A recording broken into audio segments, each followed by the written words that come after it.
Whew. Hey y'all, welcome in. Welcome to the town hall. As soon as I get my background loaded here.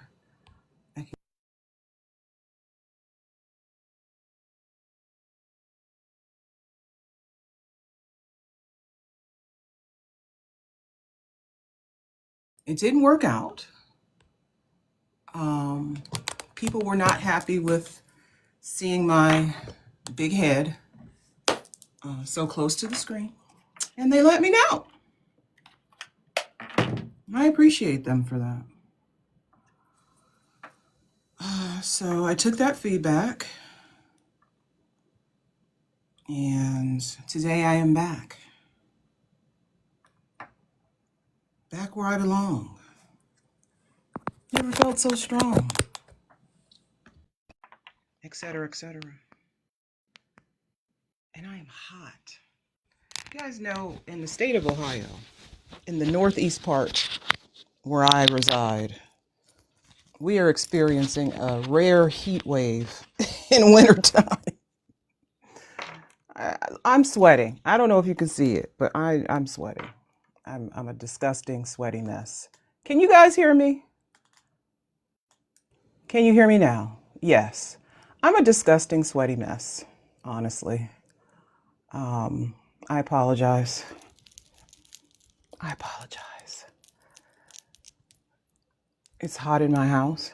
It's hot outside. It's hot, Alice. It's so hot. Listen. Okay.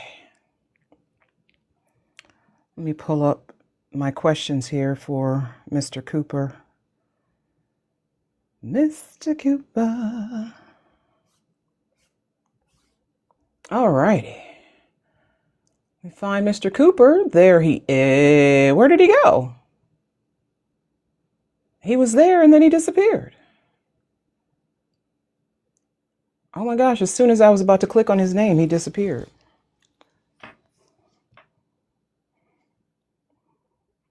He disappeared as soon as I was about to click on his name. Mr. Cooper, come back while I take a sip of water.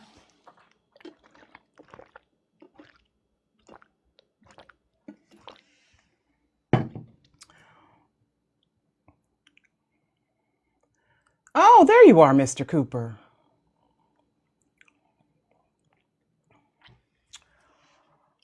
As usual, it looks like I have no head. If you were here yesterday, you certainly know that I do have a head. Mr. Cooper, are you on a phone or tablet? You have to be on your phone or on a tablet. It will not allow you to be on the panel from a laptop or a desktop, unfortunately. Oh, you can see all of my sweat. Oof. No. Not today.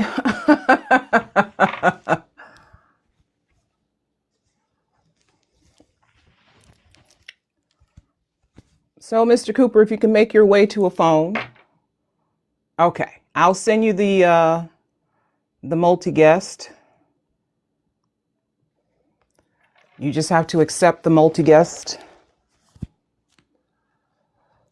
And then you can... There you are. Hello. Now I'm trying to turn my camera on. Oh, Lord. Oh. Is this your first time TikToking, Mr. Cooper? It can't be. It cannot be. I refuse to believe it. There I go. There you are. Hello. How are you? Good. Yeah, just, I'm old school.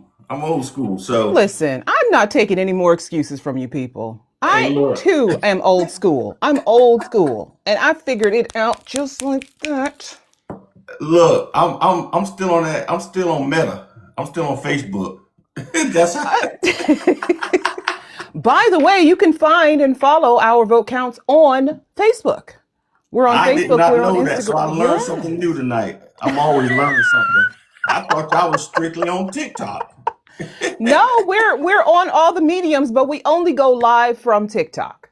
We only go Right. live from TikTok. Yeah. Okay. Okay. But I didn't even put no background on there. I was trying to figure out on my laptop. I would see Lord help the children. Help the that. babies. Yes, The Lord, please. technology babies. The Yes. technology babies. Listen, now that you've done it, you could do it again.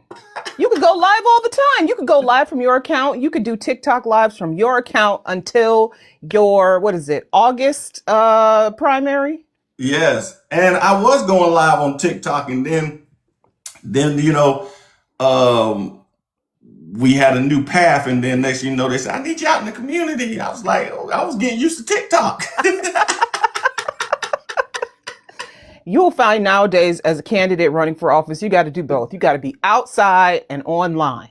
Right. You You got gotta to, be versatile. You gotta, yes, you yes. do. You absolutely do. Because there are a lot of people on this medium, but then there Right. are still some people who are like you. They're old school. They still listen to radio and, Hey, now come on now, leave us alone. and they want you to knock on their door and all that good stuff, which is fine. We reach people always, all the time. Right. So, Mr. Cooper, let's get started here, Mr. Cooper. Yes, Tonight, ma'am. our vote counts. Thank you for welcoming.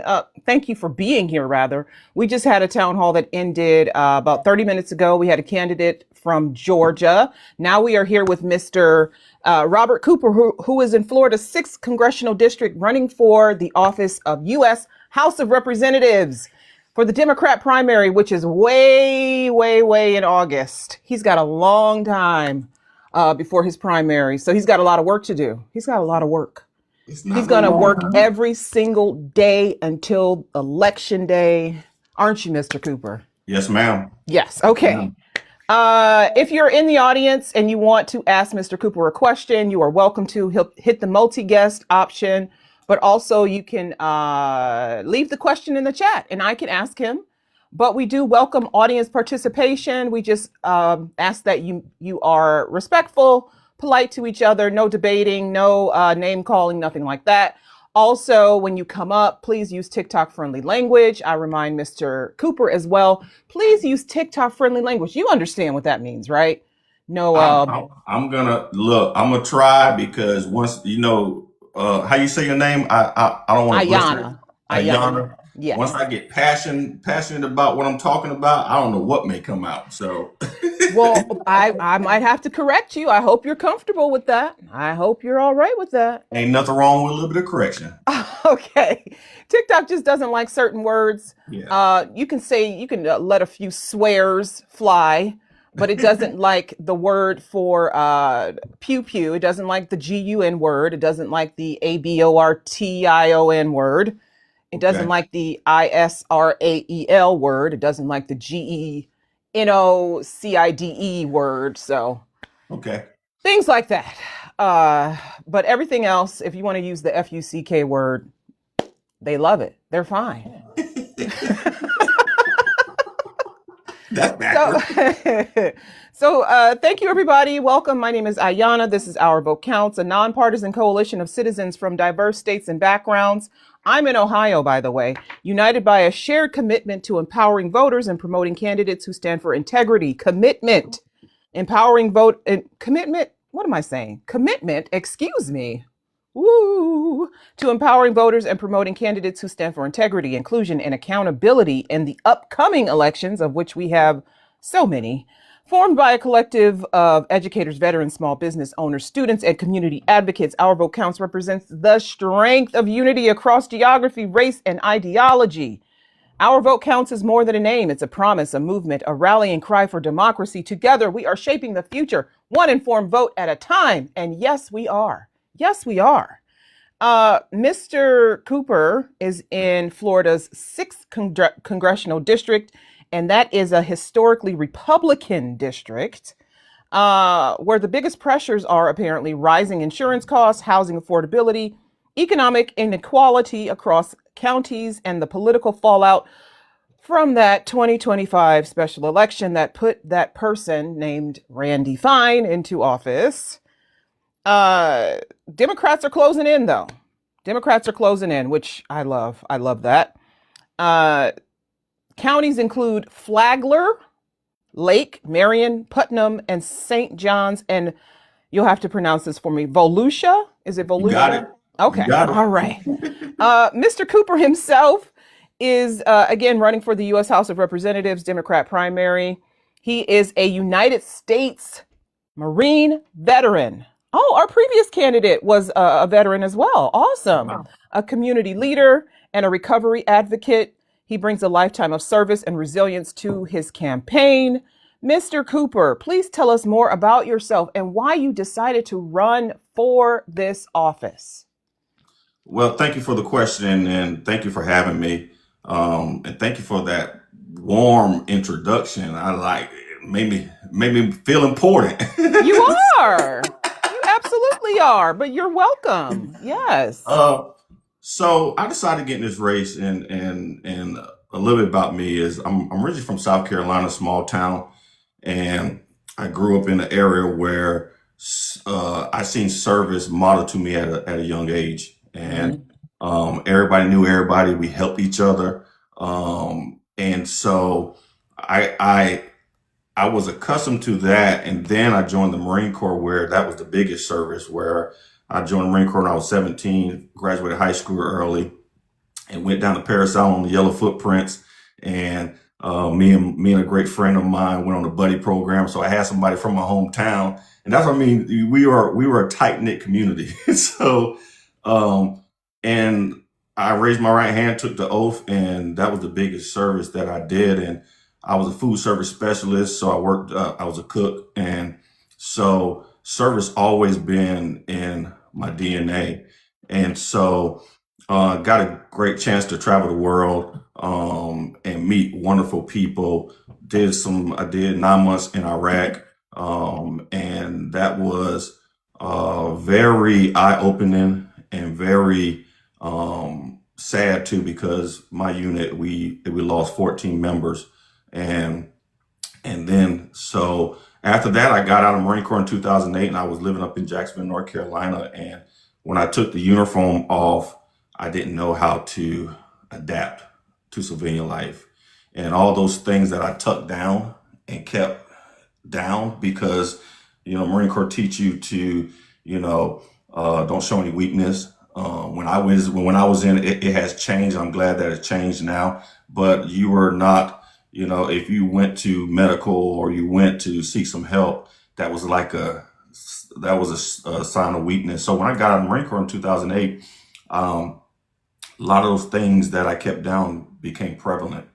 And I didn't know anything about mental illness. I didn't know anything about that. And so I would just isolate myself. I was isolating myself. And then that took me down to a road of substances. And, I'm a person in active and sustained recovery, and I wear that loud and proud because people do recover. And so then, I moved down to Florida. And when I moved to Florida in 2015, I changed the environment, but didn't change the behavior. And Florida said, no, we ain't playing with you.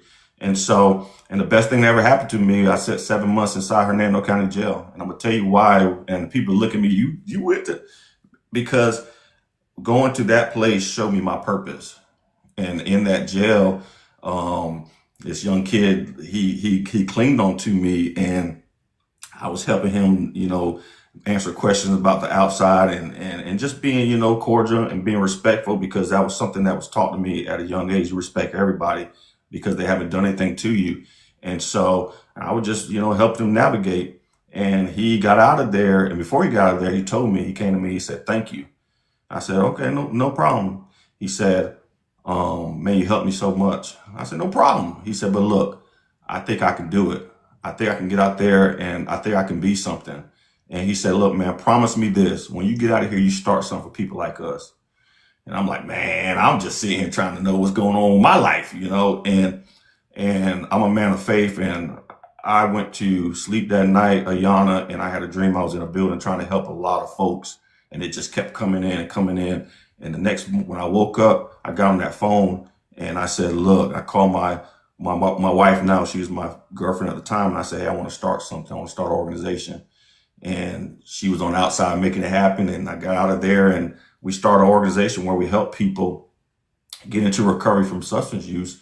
And then, and so that took off in 2020. And, I started to see a disconnect. And I'm going to get to why I'm running. I started to see a disconnect is that I started to work with working class families, the underserved population. I started to see a different side of Florida. I started to see a different side of Florida that you don't see on the commercials. You see Disney World, you see all the theme parks and the beaches and all that. And I started to see that there's some hardworking people out there that are just fighting. They are fighting, and they need a fighter to fight beside them. And then too is starting a nonprofit, and it became successful, is that I started seeing that the resources are not plentiful. And so when someone needs a resource, it's so many hoops and bounds just to get that resource, or, you got to go through so much. And that resource is life or death for people, and I met some wonderful people. I met some people that pull stuff out of me. I met some people that pull more of my purpose out. And so I got into politics because I was on a state organization, and I was on the advocacy committee that asked me to go to Tallahassee and legislate to advocate for a piece of legislation. And I always loved to talk, but I'm an introvert if you think about it, Ayana. But I always loved to talk, and so I was shaking in my boots going to Tallahassee, and I got close to the Capitol, and I walked in there, went through the metal detectors, went up to the second floor, and it hit me, and I felt like I belonged. I felt like I belonged.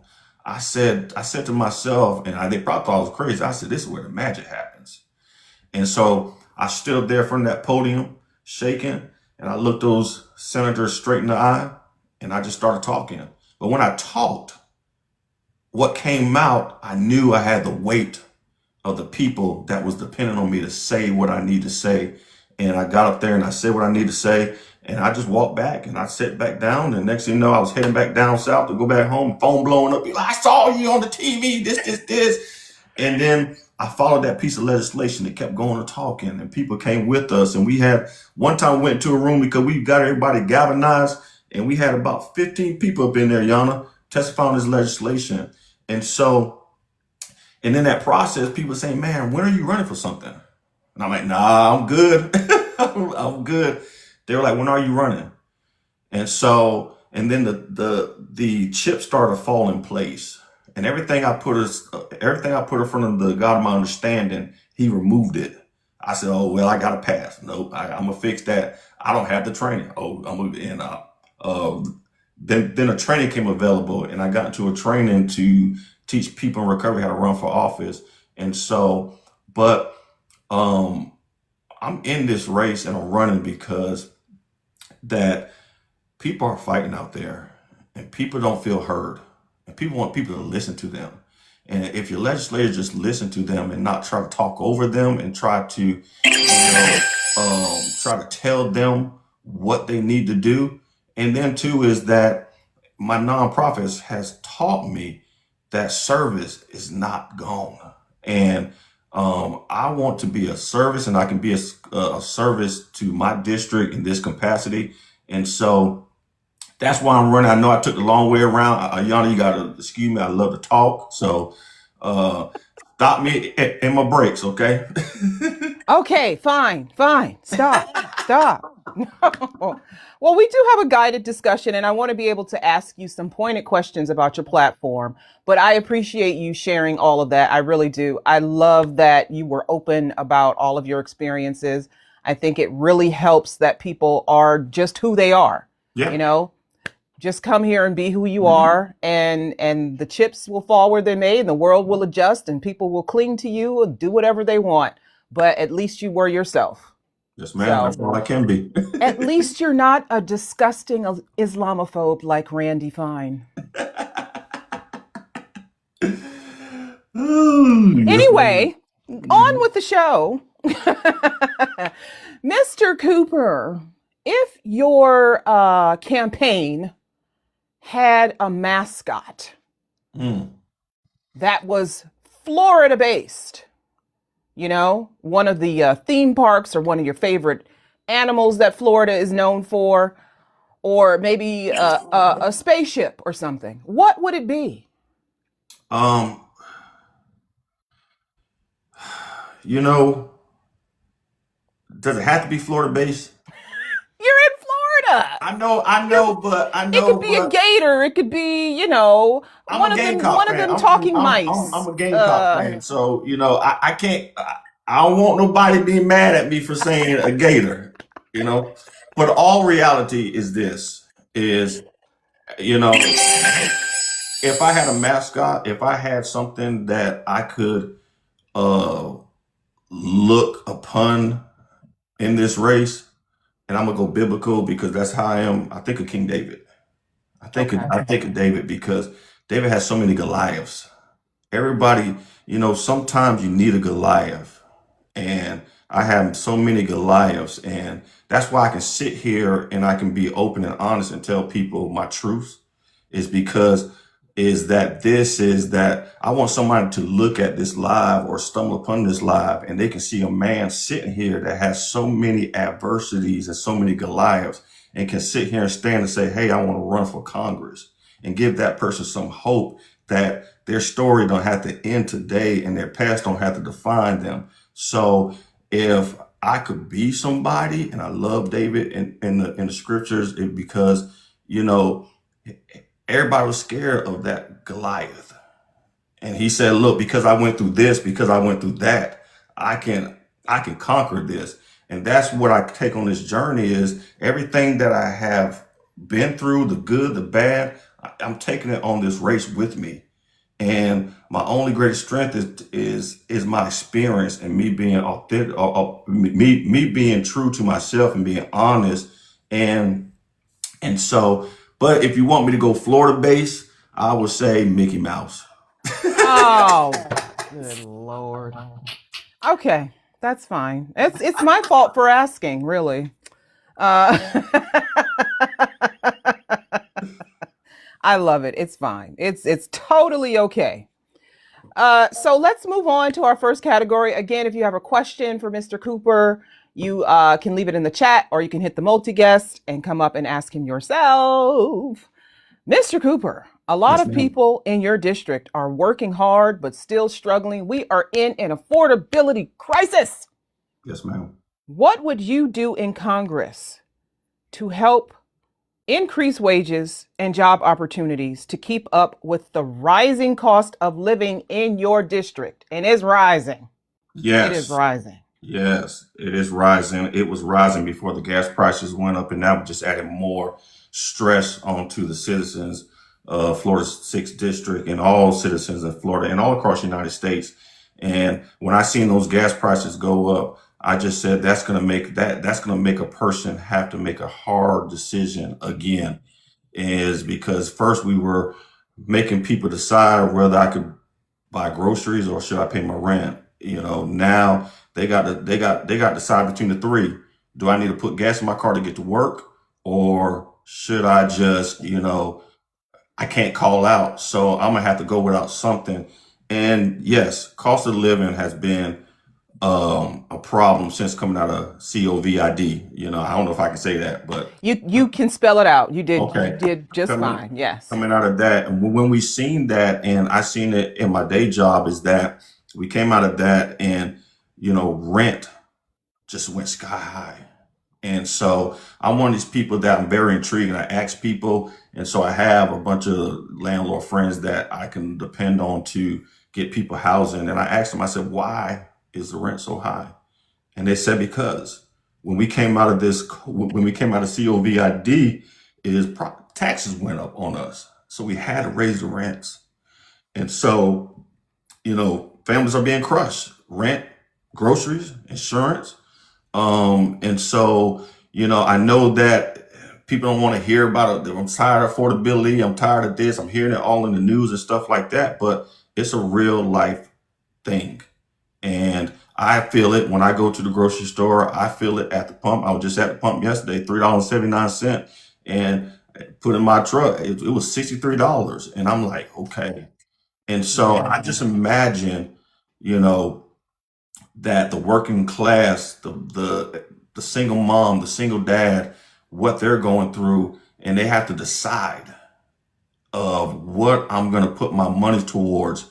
And now we added that gas, that even making it tough. So that's one of those things that I'm really going to be passionate about. That's really want to work with. I know there's some legislators up there that's working hard to fight and try to make life better for all Americans. And there's some Democrats in Florida that's up in Congress that's working hard, like Maxwell Frost, and he's working hard. And I want to tag team, and I want to add to what's already there, and really, you know, bring my lived experience and what I can bring to the table and say, look, in my district, housing's a big problem. Housing a big problem. We have more people we have more people think is that more people are living in hotels because it's cheaper. Oh, Because it's wow. cheaper. Yes, Wow. it's cheaper. And it's cheaper because I'm gonna tell you why it's cheaper is because at the front end, they ain't gotta worry about all these deposits and the first and last and all that stuff. And they can just walk in and they got one fee which they can budget that way. They can budget that way. And I think of like that is like we are robbing people from the American dream of becoming homeowners. They told me that when I was young is you do everything right. You go there, buy your house, you get the picket fence and the dog and all that. And we are robbing people of that. And, now first time home buyers are in their 40s. I bought my first home at 27, and if it wasn't for the VA and the VA loan, I had that. I think about how fortunate, how blessed I was. And that's why I'm running for Congress because I want to be a blessing to somebody else. This is not about a brand, it's about giving back and taking care of thy neighbor. So thank you. You got fired up, Ayana. You got. I mean, you're so passionate. I don't know when to interrupt. I don't want to interrupt you because you're very passionate. I can tell that comes across in your speech. That's wonderful. I'm actually we have so many questions in the chat. The first question is, are you going to it's Flagler County, right? Yes, ma'am. People want to know if you're coming to their county. Yes, I will be in Flagler on next Tuesday. I'm going down there. I'll be in Flagler next Tuesday, and then I'm going to Flagler on the 26th to speak to the NAACP down there. But if you want me to come out, if you got any good events, we are trying to find the events. We're trying to get to everywhere. We're trying to be around. I would just come up there and sit on your porch and drink lemonade with you, have a conversation. I'm old school. That's all Y'all I can better have some do. lemonade for Mr. Cooper. Yes. So yeah, he said he'll be in Flagler next week. Yeah, you know what? Can people can DM you, right? If they want Yeah. to know more about your different events. Yeah, DM him, follow him on TikTok and send him a DM so you can get a reminder of where he's going to be. Is this information available on your website Yes, we too? are we Okay. are putting it up, and we will have up by tomorrow. No, no, yeah, by tomorrow where I'm gonna be at for the whole month. And so, if you want me to come out there, just let me know, and we'll add it up there. I'll sit at the coffee shop with you, have a conversation. We could just meet in the parking lot, and just talk. Because the thing is that this is the biggest interview I ever been on. And you, Oh, the people in Florida Sixth okay. District, is I'm interviewing for a job, and so I expect and I hope that you ask me the tough questions, and I may not have the right answer, but I will come back and I'll get you the answer. And I'm not Well, going to you sit know here what? and tell you fluff and all that because we need truth. We need There are truth. there are no right answers. There are No. good answers. Hmm. There are good answers. But when it comes to this politics thing, this legislating and governing, there are no right answers because you're having to serve the needs of so many different kinds of people from different kinds of areas. There are good answers. So if you got good answers, you'll get the job. You I know. will. Y'all Um heard it. That's my reference. Am I lying, y'all? No, I am not. So the other question is, what makes you a better candidate than the other three that are running? You have, I assume they're talking about the other ones in the primary race with you. Yeah. And shout out to the other ones that's running the race because, it takes a lot of courage to do this. And it takes a lot of dedication and courage. And they out there running good races and a little bit of competition don't hurt anybody. But I'm doing the work now. I'm doing the work now. And I care. I care, and I want to see the district better. I want to see people thrive and strive. I want to bring back jobs, good paying jobs to the district. I was looking at my counterpart, my future colleague Maxwell Frost that brought some money back to the district, back to his district. And I'm looking at our district. I'm like, why is that not happening in our district? I see what Because you're represented by Randy Fine. so um but the other candidates, they are in it, but I'm really doing the job. I've been doing the job and advocating for people. Always did that, always served people, and it's about serving people. It's not serving my interests, it's serving, party. It's about serving all people in Florida 6th District, no matter where your party at, is because I know that, as much is given, much is required. So this is not playing games. This is serious. We had a pivotal moment right now. We had a pivotal moment. And so if you're listening to the sound of my voice, you go and tell about 3 or 4 people to get involved. You tell about 10 other people to make sure that everything is up to par on their voters registration. You make sure that they get to these polls and they use their last power is the vote. And tell them to vote for Rob Cooper and follow me at robcooperforcongress.com. Okay, we got two more. Well, yeah, two more questions, and I'm going to roll them together. Are you taking corporate PAC money, APAC money, and what is your view on military aid to the I country and other countries that arguably are human rights violators?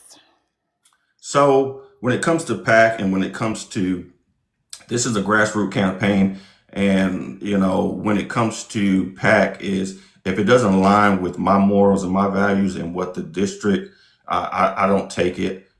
So I look for stuff that aligns with my moral, my value, my integrity.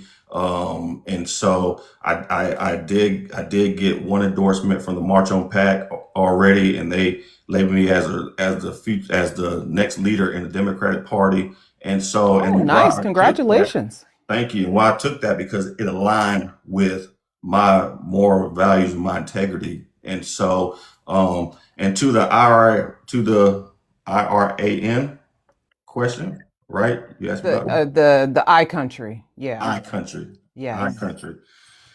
Um, if you go to my TikTok page and when all this happened, I put a great message out, the cost of WAR.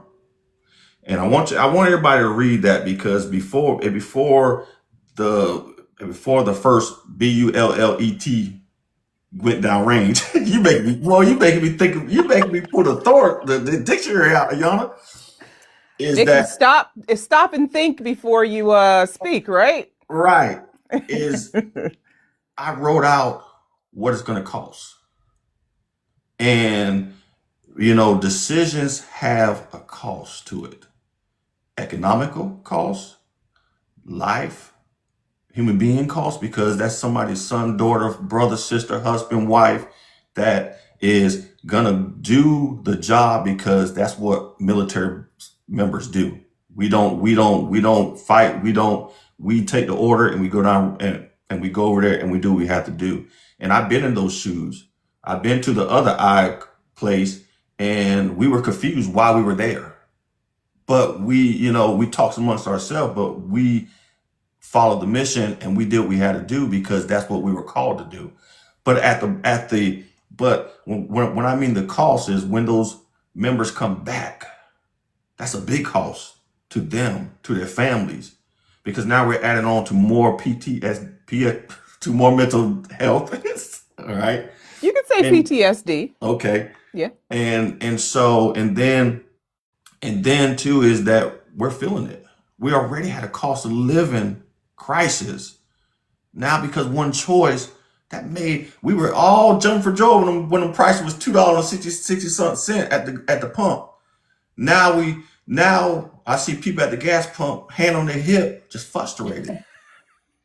Frustrated. But that's why I go back to what I said is that you tell about 4 or 5 or 6, 10 people, get to the poll and get involved in this process and interview these candidates, interview people that's running for office, interview me, talk to me. Don't be afraid, because I want to represent you, and you didn't know what I stand for and what's my morals and how is my integrity. And so, because if not, we're gonna be still putting fools up there. We're still And gonna be. there are people from the Democrat Party that support what the U.S. is doing to Iran. And what about the other I country, the ISRAEL country? What do you think about Congress appropriating billions of dollars for that country? I think we need to take care of our own first. We need to take care of our own first. We got people in our streets that don't, have a roof over their head. How about take care of our people first before we go abroad and take care of other countries?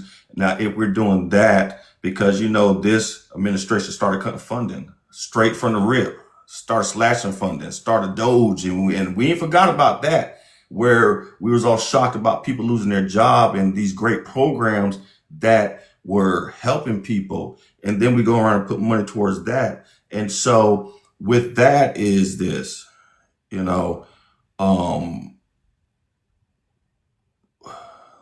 that war, I don't approve of what GAZA did on October 7th.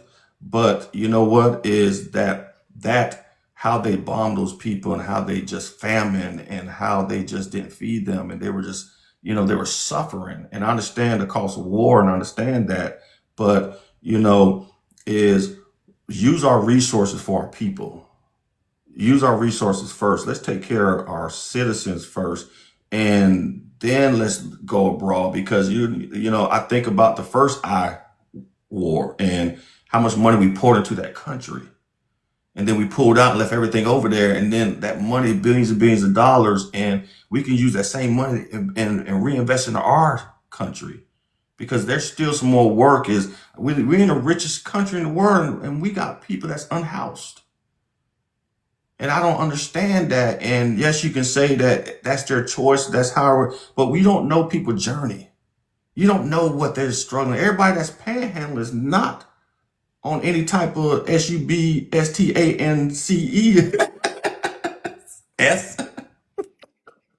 Well, and people will say, well, that's the state's responsibility. That's your state government's responsibility. It's actually the duty and responsibility of every level of government. It Yes. starts at the top. The federal Yeah. government lays the groundwork. They lay the foundation for which everything else is built. So the federal government invests in the infrastructure that our jobs depend on: the Yeah. highways, the bridges, the water systems, the educational systems. And then the states can come in and they're like, okay, what kind of industries do we want throughout our state? And they start investing in that level. And then at the local level, there's the permits. We can Right. get permits for this and permits for that, to build schools, to build homes, to build, factories or whatever. They all play a role. There's no governmental body that, their hands are tied. There's nobody Yeah. whose hands are tied. And we do have a question from the audience. Oh, it's about to get spicy. Okay. Uh-oh. Assalamu alaikum. How Walaikum you salam. doing this evening? I'm good. How are you? What's the I'm doing and, well. and and remember, use TikTok friendly language, please, please, Absolutely, please. Thank you. absolutely. Thank you. It's a pleasure being up here and a pleasure to meet a great and wonderful citizen. Thank you for your service, sir. Hey, Much thank you. appreciated. I'm Palestinian myself, Muslim, alhamdulillah. I have several of my family members who have served in the military for this great country. And I have a great and deep appreciation for our military men and women. I just want to clarify one thing that you said, with all due respect, if I may, with Yeah, your go ahead. permission, sir. Yes, sir. Okay. When we look at the entire Gaza situation, it's not something that happened in a vacuum on October 7th. This is something that's been happening to the Palestinians for the course of the last century. And just from 2002 until 2023, October 7th, there were multiple attacks that were actually enacted on the civilian population of Gaza. And as you know already, because you're a student of military law, under the Geneva Convention, an oppressed people have the right to resist their oppressor by any means necessary until that resistance and until that oppression is lifted off of them. I was wondering if you would agree with me on this. American tax dollars are best suited for American citizens and building the infrastructure of America. We have over 40,000 of our military men and women that are homeless. We have our VA is being dismantled right before our eyes. In 2024, in March and April, there was a bill that was proposed to revamp the VA. $17 billion would have revamped and re-established our VA with great funding. Yes. Our Congress voted against that, and in the same week voted in favor of $40 billion in appropriations of military support and aid to Israel for us to actually be complicit in their violations of human rights. And I stand firm on the fact that I, as an American citizen, and every American citizen, has the right to demand from their country and from their government as representatives of the people to use the money that is collected by form of tax for the redevelopment, reestablishment of new social services for the citizenry of this country, being as how it is being funded from this country for this country. And I was just wondering, what is your view when it comes to that, in addition to stopping government funding and government subsidies for AI techno magnates that are using that technology to embolden military apparatuses in order for them to be sold on the broad market for other countries to be able to use, and then perhaps even later use against us? Thank you, sir.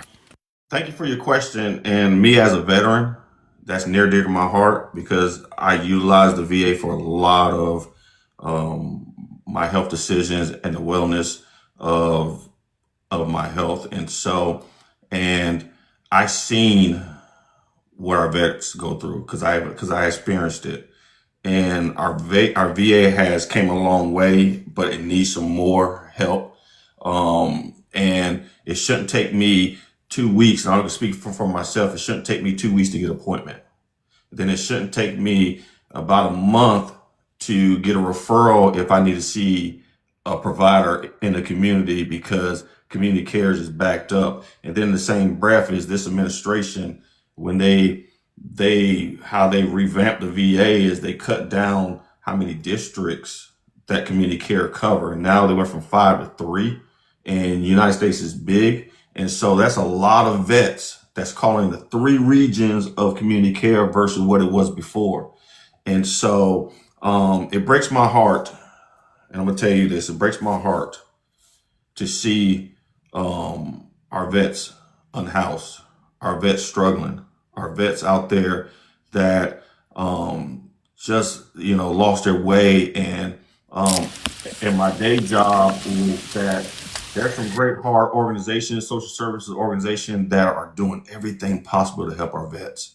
But we need more.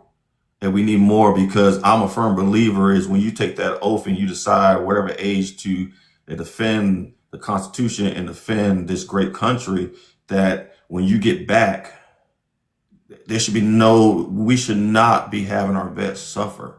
And then too, I think about the Doge cuts. When it comes to our VA, that we lost a lot of providers. We lost a lot of people that were invested in the VA.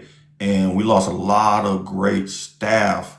I remember and I'm gonna just, I'm very vulnerable, y'all. That's all you can get is when the Doge cuts happened, I was getting a surgery done.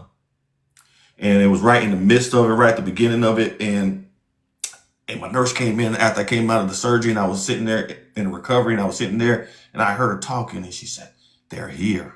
And she was talking to the other nurse, and like, "Who?" She said, "Doge here." And they were so fearful. They were scared.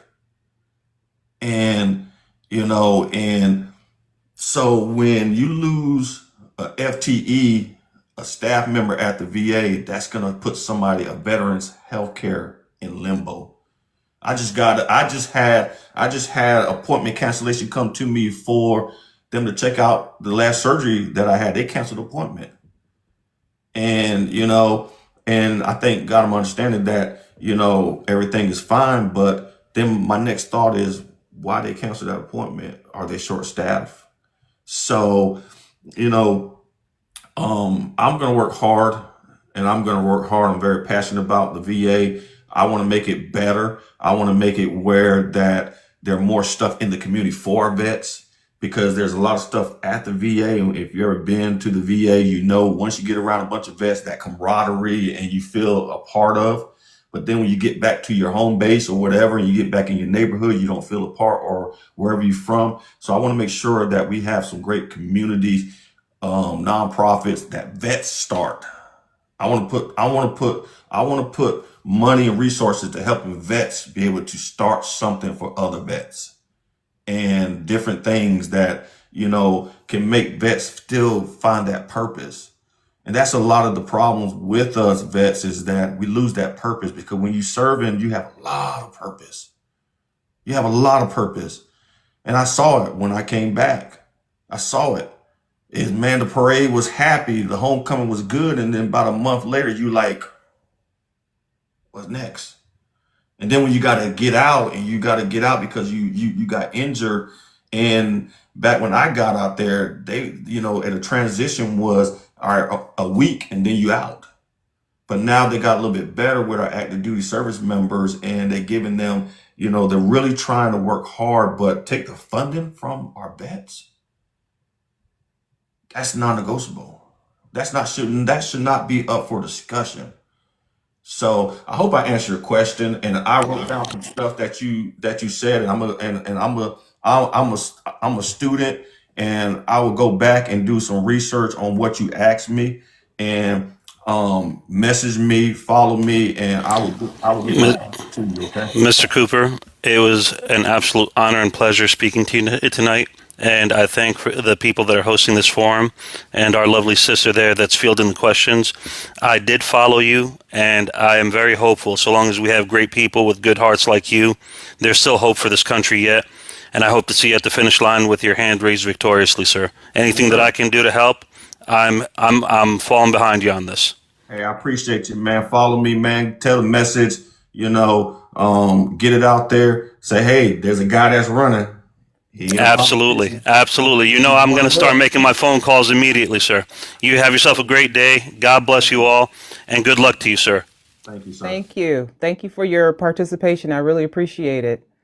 That was awesome. That was awesome. Your district, Florida 06, has a large retiree population. The incumbent ran on protecting Social Security and Medicare, et cetera, et cetera. He didn't do any of that. I know you don't have to say anything about him. I will talk all the trash about him. Okay. His party has done some things as far as medication costs and just throwing a wrench in things, and people are being kicked off of social programs. And one thing they really haven't touched is that COLA, right? That COLA, that cost of living adjustment. They've left that intact. But get out my mailbox. You reading my mail. Yeah. Get out my mailbox. You know what? It's funny though, but on the more, they're having to go back to work because even with their Social Security, their retirement, whatever, it's it's not enough. Plan for the seniors of your district who might be underserved by the Yes. current leadership? I'm glad you asked me that question. And when you said about the COLA, because I have been saying that message everywhere I go, is that Social Security is near dear to my heart. I'm gonna tell you why Social Security is near dear to my heart is because we were doing a program in my day job in our nonprofit that helped people apply for Social Security benefits. That was the first ever program that launched us and got us out there. And in my nonprofit, I served in rural counties. And so, and I needed to get into the rooms where people were having a conversation, and that program just fell into my lap, and I fell in love with it. And I fell in love with it so much that I started to learn more about the Social Security Administration, because it's a big outfit. People don't understand that the Social Security Administration is so big. It's up next to the VA. And it's so much stuff that people don't understand about the Social Security Administration that, and I'm gonna throw this fun fact out for your viewers, that every year when you get your W-2s, you should go there on ssa.gov and take your W-2 and match it to your Social Security statement and see if they both match.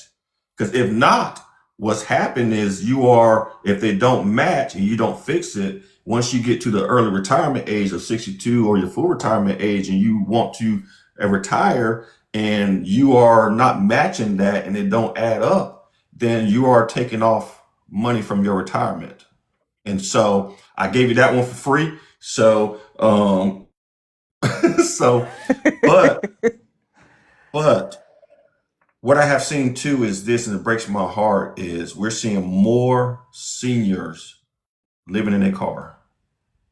We're seeing more seniors living in their car, and it's not because any SUBSTANCES. It's because that they cannot afford to live off their retirement in this cost of living crisis. Right. A lot of these folks, and I serve an area, I serve in the villages.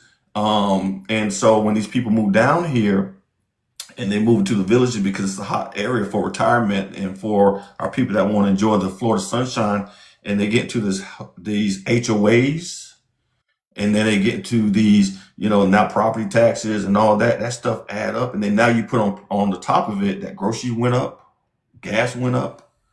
And so, they look forward to that COLA every year. Mm-hmm. And I want to make sure, I'm going to fight hard that COLA match what the cost of living is in the state of Florida. People don't understand. I say this again, Florida is an expensive state to live in. I discovered, me and a friend of mine were looking at this one day, and the most expensive home for sale in the United States is in Florida. It's in Miami. It's $1 billion for this particular house. $1 billion. Yeah. And so back to the COLA is then I know firsthand. I have a mom and dad that are drawing their Social Security retirement. And luckily that we are great kids and we take care of our parents. But a lot of seniors don't have that. And that's enough to break my heart is that a lot of these seniors, and I think about the gentleman that when I first launched Ayana, and a gentleman called me and said, "Hey, I need your help." And I always get those calls, and I'm like, and I only ask the question, how you got my number or not. I'm like, okay, how can I help you? And he said, "Look, I don't have enough retirement. I want to work, but I can't. My body won't allow me to work." And, and I treated that man like he was my father. I treated that man with the respect and with the dignity, and I tried everything. And then when I used the resources to try to connect him, he made too much to go to the food pantry. And luckily that it's all about treating people how they want to be treated and being respectful, is that the lady said, "Send them anyway. I got them. And then that made it real to me, is that, y'all, we got to wake up. We got to wake up, and we got to stop doing this and do this and look at, meet your neighbors, just, talk to them, just get out of your bubble, because we are built on community, and we're built on helping one another. And, and people, I think to myself, I may be that senior one day that I'm going to look for help. And I hope there's somebody out there that can stand up to the call and say, look, I got you. Because, that COLA has not went up and it's not going up, and they give you 1%, 2%, 3%. And then, Yeah. but that's going to be a top priority, Ayana, for me. And I'm going to make sure I'm going to work on that. And I'm going to make sure that our seniors are being taken care of. Okay. I'm going to do some rapid fire questions. These are going to be one word, please. So you telling me that I'm talking too much? No. No, you're very passionate. I've said that. You're very passionate. And that comes across. And you can be, you've had your chance to say all the things. Now I want you to pick just one word in your response, okay? Just one. Okay. Just one. What is the biggest driver of Florida's insurance crisis? Is it climate, fraud, or corporate greed? Oh man, I want to say all three of them. Three? You said one word? Three? All three? All three. Okay. One word. Who's pricing out families when it comes to housing? Is it developers, investors, or policy? It's investors. You said one word. You know what, Mr. Cooper? I feel so bad limiting you to one word. If you want to expound, please expound. If you want to expound. Investors and the big builders, the big corporations Okay. that are tearing up our green space and building all these new developments that people driving by and having a wish that they can get in there. That's one thing that I'm passionate about is getting these developers together. I'm gonna summons them. I want to meet them that coming into these communities, building all these homes. And I want to say, look, you need to build some affordable housing. You need to build some housing that's affordable and attainable for hardworking people in this district. I have people. What's that cost look like in your district? What's affordable housing? What would that look like? 400,000, 300,000? What would that look like? Is 150, 160, where people are not, going poor to pay a mortgage, and, is we need to make it attainable. My first house back in 2008 was $87,000. Oh, wow. Three bedroom. No, back in 2005, I'm sorry, it was $87,000 at a 2% interest rate. Wow. But yeah, you're not getting that you in ain't Florida getting now. that. And so, yeah, you ain't getting that. And so is that, people cringe when you talk about affordable housing, is stop taking affordable housing, talk about the American dream that we installed in people, and let people be able to attain that. So I'm gonna shut up now. I'm gonna let you Well, go. no, because when you say affordable housing, people think, oh, who needs affordable housing? Poor people. We don't want the poors around us. Don't throw rocks at That's a somebody else's house. value judgment that people are making, and they automatically affordable to them says poor people. They Right. don't understand that affordable is now millions, hundreds of millions of people, thanks to tax rate hikes on the middle class, Hmm. thanks to the ending of certain health insurance subsidies, Right. et cetera, the cost of everything going up. Yeah. Affordable now is a lot of people, not just low income and poor people. And then the thing is this, Ayana, is that we all in the same boat. Right. Rowing. We all in the same boat, rowing, people. If you're not part of the 1%, 2%, we all in the same boat, because, I think about this, and this gives me a lot of hope, and this makes me so grateful of the journey, is that, there's so many Americans that are paycheck to paycheck, and take one incident, one crisis, that you will be dependent on affordable housing. You will be dependent on the resources. And so I want to make sure that the resources are there. I want to make sure that people are able to thrive and strive in this district, no matter what your politics is, because you never know. You never know when you need somebody, and you can call Rob Cooper, Congressman Cooper, or whoever. You call me, and I will make sure that I will use. And I said this to the person earlier. I use my street cred out there to get you some help. I make sure that because it is, you have to plan, and you have to be, and now we're tapping into our savings. We're tapping Right. into our savings because And our 401ks. 401ks. Yeah. And so, and I'm just, y'all, I'm just real. I'm just authentic. I love doing this. I love serving, and I can, it's time for us to get back to helping people and not turning our nose up and looking at them, looking down and all this, because it ain't serving us any good. And that's why you see me, I didn't say anything about my opponent, that I didn't give him fuss or whatever, because that's what we're seeing all the time, and that's not getting anything done. Because I No, but it made me feel good. It made me feel good. I let you talk about them. Thank you, Johnny. So, one word. Which county needs the most federal investment? Putnam, Marion, or Volusia? Putnam. Okay. Let's see. One word. Biggest infrastructure need. Is it roads, water, or schools?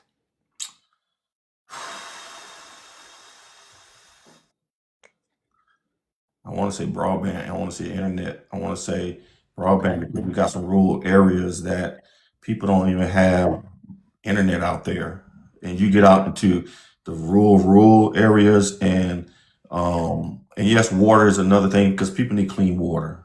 We just, our governor just took the fluoride out the water, and we just had a big debate about that, and so Yeah, I water. saw your what was it? Who was on TV? The black guy they had on TV, was that your there was a director of health or something?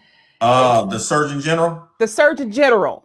Yes, and he's talking about I don't even remember, but he looked ridiculous. He looked a little ridiculous. But the taking the fluoride out of the water assumes that everyone is brushing their teeth, which I don't know. If you live in your car, maybe you are, maybe you aren't. Right. Or if you have a mental illness, maybe you're brushing your teeth, maybe you're not. If you don't have water in your house, maybe you're brushing your teeth, maybe you're not. Right. But that addition was because dental health, dental, visiting a dentist, etc. It's very expensive Yes. to visit a dentist. Just Yes. to visit, it's expensive. Never mind if you need other work like a bridge, a crown, you need an extraction, a root canal. Right. It's expensive. So the government was trying to help people, right? Put some fluoride in the water. At least when people are drinking water, they will have something, a backup, right? Right. Yes. Somehow it's become some kind of like, I don't know, folklore that it's poison and people are being poisoned, and we don't need to poison people. We don't need to, I think it was, we don't need to control what kind of medicine or whatever people put in their bodies. Right. We don't need to tell people what to do with their bodies, which is interesting in a state that outlaws a particular medical procedure. But this is your town hall. You tell me how you feel. I done got you fired up too, Ayana. Come on down there and get on this trail with me, because look, we can get out there and tear up this. We can make some noise, Ayana. Come on down Listen, here. I have a sister who lives in Lauderhill, and I would love to go and visit her and just pick her brain about Florida politics. But she's not into politics at all. She's the only person I know who lives in Florida. She's not into politics at all. So I don't know. There's a lot of people that, and during this process, people ask me, what can I do? And I say, get involved. I'm trying to get people involved, because you got people making a decision about your livelihood, and you're not involved in this process. And like I said, is that I got involved. Yes, when I was in the military, I remember voting for the first time. But when you start to get out here and you start to do the work, and you start to see the disconnect, and you're like, okay, why are these people not getting what they need, but these people are getting everything that they want and everything that they don't need, but they're getting it. But these people are born and raised in the same state. What's the disconnect? And then you start to understand and see all these communities. And I had the pleasure of going to all these communities and helping them build up their recovery movement, recovery community. So I got to see the horror side of these counties that people don't want to talk about. There's still the same stigma out there about that. But I'm gonna throw a stat there. There's 1 out of 6 people that battles SUB, You can say substances. You can say substances. use. Yeah. And so, but if you're not affected directly, you know somebody. Everybody knows somebody. Yeah. And so, and if we get people onto recovery and become productive members of that community, that makes the economy grow because they're working hard. That makes them become homeowners. That gives them, a purpose that allowed them to run for office. That, that allowed them to serve. That allowed them to, give back because people feel like when they battle that I've been taking so much, I took so much, I want to give. And so, I know I went off the question, but you got to reel me back in. It's okay. It's totally fine. Let's see. The final rapid fire. What is the biggest turnout barrier for voters? What is keeping voters away the most? Is it access, apathy, or misinformation?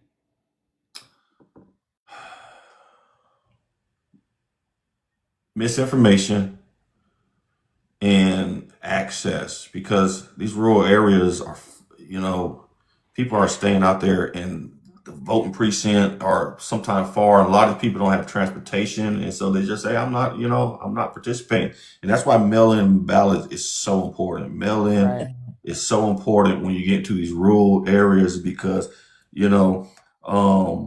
how is Florida about the mail-in voting? Are they kind about it, or are they trying to make it harder for people to vote by absentee ballot? Well, they haven't made any noise about it, but depending on what the federal government do, and I know that this administration is really trying to make it harder and make it.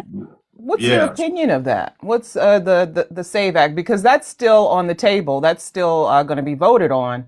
And there are some states, 2 states, in fact, that have already said, okay, we're not even going to wait for the SAVE Act to be voted on. We're just going to go ahead and implement the changes that the president wants. You have to prove that you are a U.S. citizen in order to vote in their state. One of them was South Dakota. I can't remember the other one. But if you have a real ID, which everyone is required to have now, right?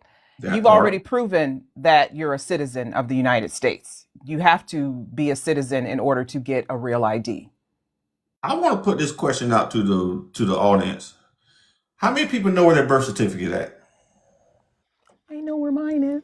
Me too, because I had to get a passport, but right, yeah, me too. a lot of people don't have all these documents. Right. Then I think about our strong, powerful women, and shout out to Women Month, is that they marry and they change their last name. Yeah. Birth certificate got something else on there, have their maiden name on there. And so we're making it harder so people can say, I'm done. I'm not going to participate in this process. I'm just going to call it what it is enough pressure will make somebody just give up. And we don't give up. We don't give up. You go down there and you email your senator, email your congressman, woman, or whatever, and you tell them no. And you use what Ayana just said is we already went with a real ID. Everybody had to go and get their new license. We had to flood the DMV, wait in that line to get our real IDs. And now you want to add another layer. And I think about I think about our elderly population, our seniors. Do they have these documents?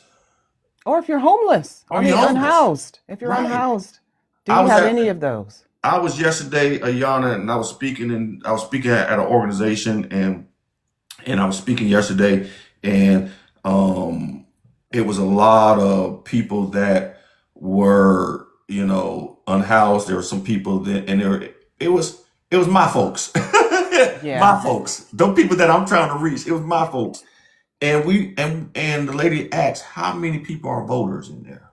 It was about 11, and I said to myself, I said this. I said, my ignorance. I didn't think just because of their situation that they voted Yeah. and they participate in the process.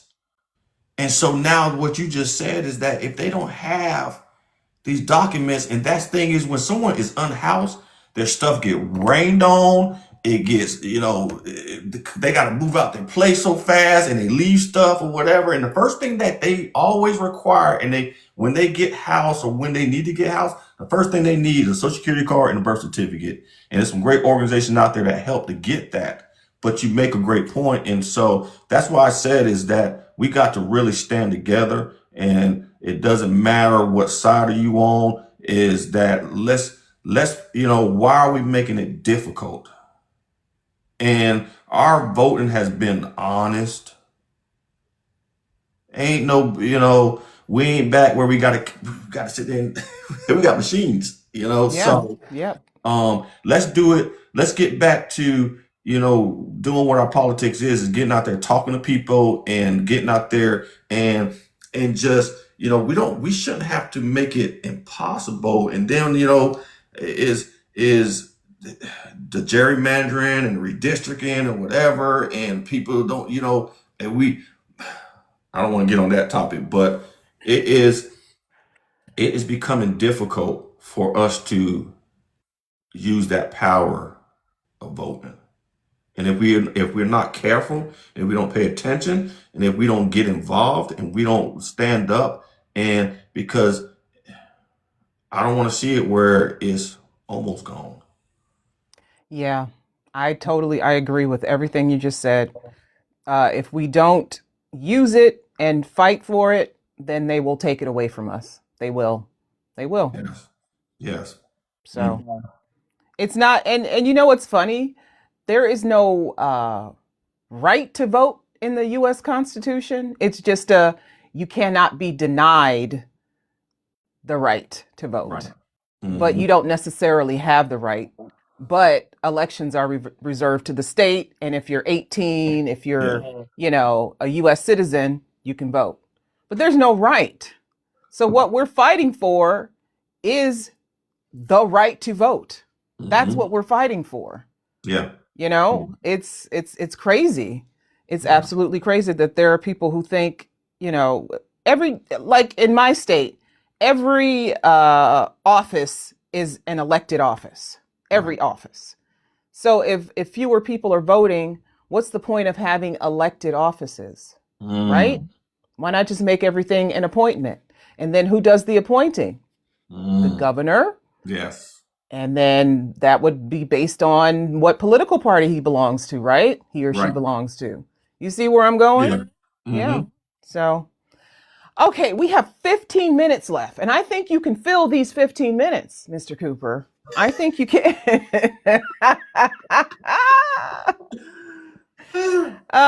So how should voters judge whether you're doing a good job in Congress, and how will you stay accountable to the people you represent? Hold me accountable. Hold me accountable. Hold me accountable. You know, is I expect that. I want that. I want you to call down there and say, look, I saw you on CNN. That do not represent all of us in Florida 6th district. So, because I will represent all people. And so, and I'm going to hold myself accountable. I'm going to do this job with integrity. And but I want you to hold me accountable because you hire me. I work for you. And so, and if it's not working out, that's where that voting come into play. You have that choice, you know, and you have that choice to say, it ain't working out, you know, it's time for me to go. And that's okay too. That's okay too. And because that's our option, that is what America is about, is we need to get people in there that share the same vision that we share and care about the same issues that we care about. And it may not be, I may say a lot of things tonight, that issue that you don't care about, but you don't live a little bit longer. Live a little bit longer. Because I was that person that, oh, I don't bother that's not in my house. That don't. But then as I got a little bit older, and I'm like, okay. And now I look for, you know, I look for in our legislators people that care about the things and care about my issues, and I ask them the questions. That's why I empowered your audience is to ask me the question. And you see me out in the district, you know, don't be afraid to walk up to me. I ain't up but 6'2". Well, my son is 6'2", and when I see him coming, I know he's about to ask me for some money for food. So, uh, if you're elected, what's the first thing you'd focus on in your first year, and how would people in your district feel the impact of your legislative work, Mr. Cooper? So the first thing is that I'm gonna work on, and I said this, is that I'm gonna work on lowering. I'm gonna work on is bringing jobs, bringing good paying jobs, high paying jobs to this district, and then two is this is that I want to work on lowering this cost of living and get on that legislation because I think if we can lower the cost of living, then that gives people the room to start saving, start doing different things, and starting to live again and not surviving. Living, not surviving. There's a difference. And I want people to live and stop surviving. And so that's going to be the biggest issue. And then you said one. Okay. If you have another, that's fine. And then what's near and dear to my heart is mental health. Mental health is near and dear to my heart. Is that Florida is really facing OD crisis. Yes, that we don't hear too much about the numbers, but they still happen, and one is too many. And so I want to make sure that people have access to it. I want to make sure that the money is coming down from the federal government and it's going to be secure that people are being taken care of. And so I think those So, two, so did you find that the abduction of Venezuela's president helped those numbers at all? no, No. mm-mm, Okay. no, no. I'll be honest with you. It's because it's in our neighborhood. People are it's it ain't it's in this country, and so and Yeah. I just saw something out that came out of Chicago that another substances is coming out that's more potent than what is already here, and so when one phase out, another one keep coming up, another substance keep coming up, and so that's why I said it's so important that mental health and SUBSTAN Substance use substances treatment. Yes. fall under mental health. And I have sit with the parents. I have been to, the celebration of life of their kids. And the most heartbreaking thing is that's why I said is living is instead of surviving, living is that, because it's unexpected, the parents don't have the money to have a proper service. And then, and so that touch that still makes my heart just sink is because, it is preventable. It is preventable.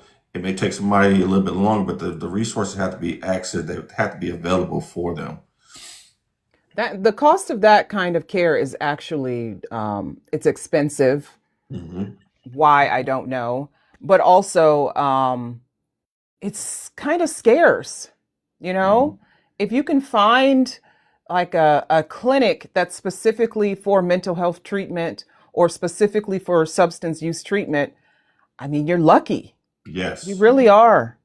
Yes. And we've heard so much from the person at the top, the current occupant of the White House, that he's going to do something about this crisis. And I got to tell you, I haven't seen it. I haven't seen it. There's not far from where I live, the city of Cleveland wants to open a mental health clinic because there isn't one. Mm. And it needs about $60 million or so. And there's a nonprofit that wants to guarantee 60 million for operating costs a year, but they can't decide if the risk is worth it. Right. And I don't understand what the risk would be, especially when the self unaliving rate is high, the substance use rate is high here. Mhm. I don't. I think the reward would outweigh whatever risk they think comes with opening a mental health clinic. Honestly, I Yeah. So we always focus on the problem, but we don't. That's why we always say in the work that I do, people do recover. yeah, People do recover, yeah. and they can sit here and say I run for office. They can start nonprofits. They can they can be fathers. They can be great husbands or wives, or they can be entrepreneurs. But you And gotta be mental health stabilizes. It yes, does, but it takes treatment. yes, It takes treatment. Yeah. yes. Hmm. So in these final minutes, Mr. Cooper, if you had to convince an undecided voter to vote for you, if you just had like a few sentences or 60 seconds, what would you say to that person that would guarantee that they would vote for you? I want to answer a question that somebody said in the Oh, go comment. ahead. They asked me, they said, "Are you going to answer the calls for everybody?" Go back over that question. I saw it somewhere up on So there. you're going to answer to the people when they call on you. Oh, Courtney. Yeah. Hey, Courtney. I've been She's following running you. for Congress in Ohio, Ohio's 11th Yeah. congressional district. Um. Yes, ma'am. Yes, ma'am. There you go, Courtney. So what I can say to somebody that's undecided, I know how it is to struggle. I know how it is to work hard and rebound and and get back on track. But I didn't do it alone. I didn't do it alone. People invested in me when I didn't believe in myself, and people poured into me when I lost hope. And I vowed to myself, and I said to my God, I'm understanding, God, if you get me out of situations, I want to go back and help others. And so I'm doing that now. I'm doing that in my day job. When people counted me out, when people said, "Well, your idea is not going to work," I'm a fighter. I'm a fighter.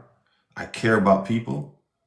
I care about people. When you don't agree with anything that I say, I still care about you because that's how I'm raised. I'm not going to change. I'm too old to change right now, and I'm not going to change because of what I see on TV, because that's not the America I know. The America I know allowed me to marry a woman that's not the same race as me and have kids that can have both races. America I know allowed me to buy a home. America I know allowed me to work with people that were undocumented, or and they worked so hard, and I got to celebrate the moment when they got their citizenship. And because we allowed that process to happen. And that's the America I know, and that's the America that I want my children to grow up in, to experience that. And I just can't sit on the sidelines and see what's going on and see what's happening and not get in this fight and try to be the change and make it happen. And so that's why I'm running. That's why I'm passionate. That's why I talk up here and I get excited about it, because if it ain't worth it, if it's not excitement, why I'm sitting here doing it, because I care. Because somebody's depending on a guy like me. somebody depending on me, and somebody said, look, send somebody, because it's frustrating. I've been on that side when I wanted to reach out to a legislator and they don't answer the phone, they don't call you back, they don't do anything, and then we see them, they're too busy, whatever. And I understand that legislators are busy. I understand that.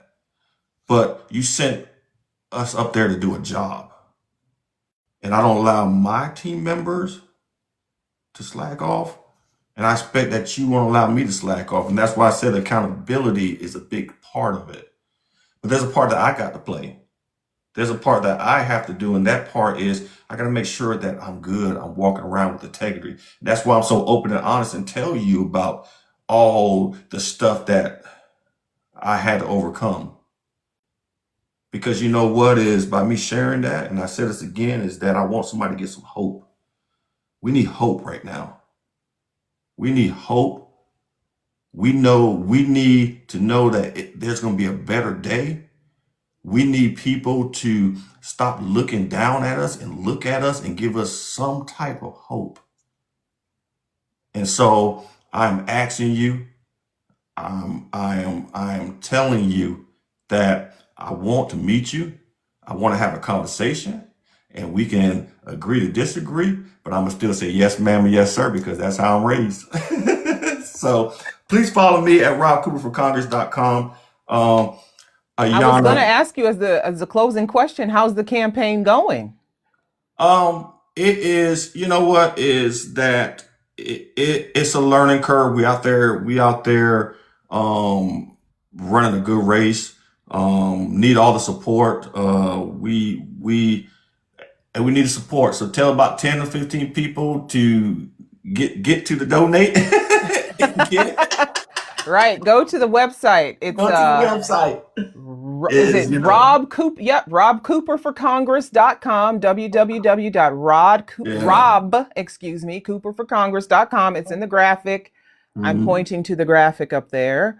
robcooperforcongress.com. Also, Rob Cooper for Congress on the shirt there, if you guys can see it. Yes. Also follow Mr. Cooper on social media. Follow him on TikTok. Hit that little add button and follow him, and go to his website. You can see all his socials. Go to his social media. Watch his videos. Donate. Donate to these candidates. These grassroots candidates are running on their own steam, honey. Their own bread. And sometimes the bread is a short bread. So if you guys can manage to part with $50, $20, I sound like a fundraiser, but I ain't gonna stop you. Keep on moving. Keep on. 100. Do I hear $100? Part with your daily coffee money. I know it's so hard. Yeah. And give to the grassroots candidates. We have a lot of them, and running these races ain't cheap because they don't make it cheap. It Yeah. could be inexpensive, but it's not made that way. And advertising helps, and that costs money. So give to these candidates. You can do through Act Blue, correct? Yes. And then can I plug this in, Ayana, because I Yeah, go know ahead. that we was talking about the cost of living, and I know people are, having to decide. And if you can't give, what you can do, you can host a fundraiser for us. So you can bring about 4 or 5 people to a coffee shop, and I would love to come and talk to them, and that's a way you can support us too. But a dollar go a long way. That's a good idea, though. Yeah, meet up Mhm. at a coffee shop or a library and just have a conversation. Yeah. That's a good way to get your name out there. Are you finding when you're out there talking to people, are they familiar with you, or are you having to like explain who you are over and over and over again? Especially in those rural areas, right? So is I've been to those counties in the work that I do, and Right. so people in that world know me, and so now is introducing and getting out to people that don't pay attention to that.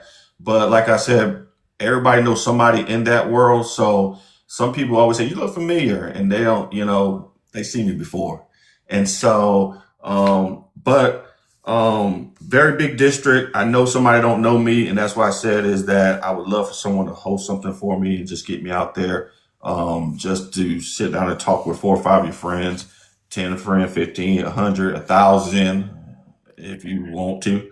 And so, but Well, we're we would making some also like movement. to have you back for one of our candidates roundtables. We have them every other Sunday here on TikTok Live. Another opportunity to get your platform out there, get your name out there. Our next one is on if you guys can put the graphic up, I think it's on March 17th. They're on Sunday. Not this coming Sunday, right? Host or anyone in the chat? Anyone? Help a lady out. March March 15th. Okay, March there we go. 15th is a March Sunday. 15th, 2026 is our next candidates roundtable. We have we usually have between 5 or 6 candidates on who we've done town halls with to get their message out again, get their name, keep their name circulating out there, and trade ideas with each other. And we talk about current events too.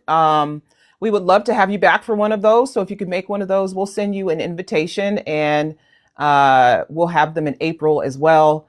So Okay. you can absolutely come back. I know your primary isn't until August, and that's a long ways away. But we want to keep your name circulating. We want to help you get your message out.